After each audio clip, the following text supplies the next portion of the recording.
بسم الله الرحمن الرحیم.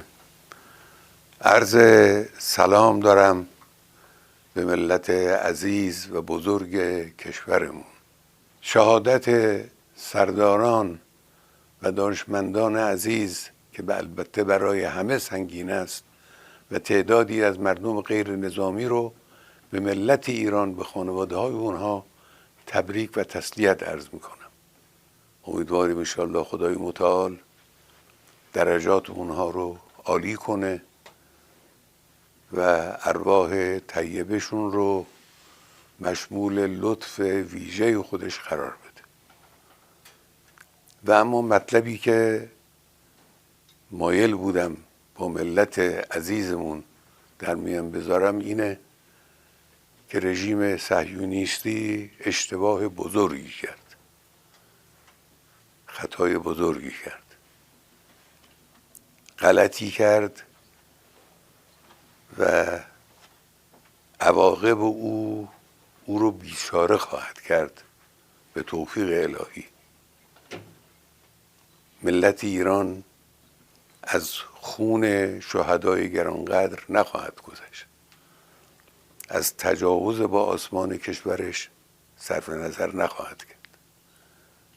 نیروهای مسلح ما آماده هستند و مسئولین کشور و همه آحاد مردم پشت سر نیروهای مسلحند.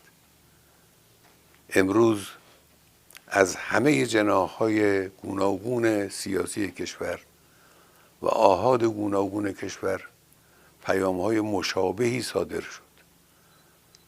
همه احساس می‌کنند که باید در مقابل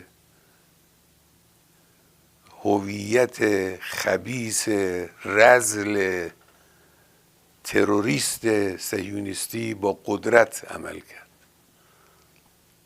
باید با قدرت عمل کرد و انشاءالله با قدرت عمل خواهد شد و با اونها مماشاتی نخواهیم کرد.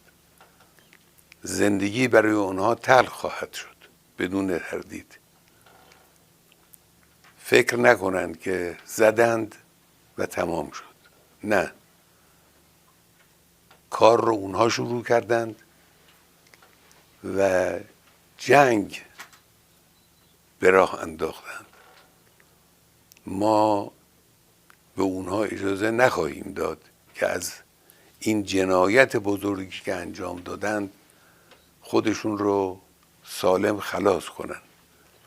مسلم نیروی مسلح جمهوری اسلامی ضربه های سنگینی بر این دشمن خبیث وارد خواهد آورد.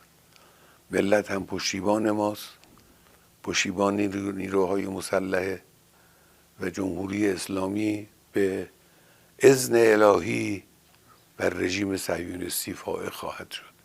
ملت عزیز این رو بدونند و مطمئن باشند و خاطر جمع باشند که در این زمینه هیچ کوتاهی صورت نخواهد گرفت. و السلام علیکم و رحمت الله و برکاته.